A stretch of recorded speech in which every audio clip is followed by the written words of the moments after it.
Seconda prova dall'Arcoveggio, confronto per Neo 3 anni, sono in 10 al via, Crono e K, Conan dei Greppi, Capriccio FB, Casper SSM, Conan Spritz, Cerbero Trevi in prima fila, Carosio Light, Annabella, Can dei Greppi e Caruso Gradi in seconda, i favori in chiusura per Cerbero Trevi, numero 6, Antonio Di Nardo.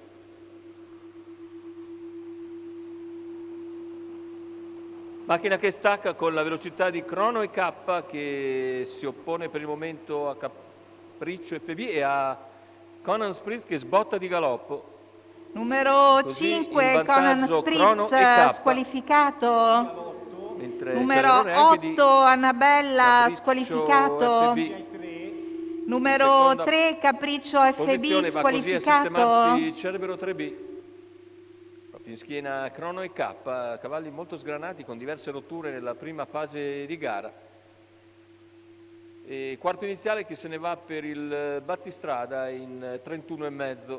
Crono e K in vantaggio dunque dopo 450 metri di gara, in schiena il favorito Cerbero 3B.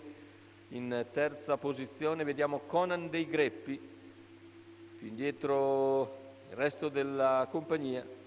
Ricordiamo che ha sbagliato anche Conan Spritz nelle fasi di lancio, nelle fasi di partenza. Intanto i 600 in 47,6 conduce sempre Crono e K, in scia rimane Cerbero 3, terza posizione per Conan dei Greppi che però non riesce ad avvicinare i primi due, poi Carosio Light che precede Caruso Grad. Numero 9 Cannes dei Greppi squalificato. E se ne vanno gli 800 in 1,29, a questo punto Cerbero ha spostato.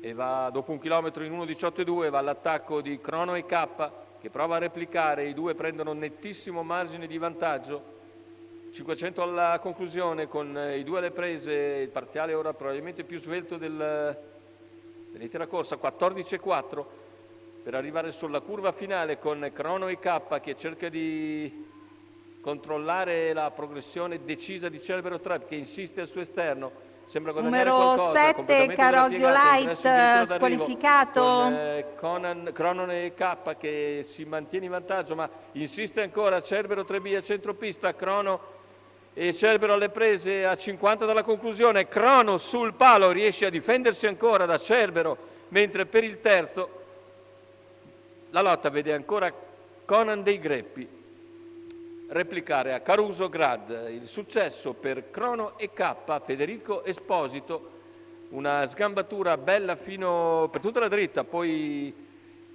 era sbottato di galoppo sulla curva nella falsa partenza, in corsa invece non ha mosso un orecchio, è stato molto tranquillo Crono e K nelle mani di Federico Esposito che l'ha condotto al traguardo con un bel 600 finali molto svelti.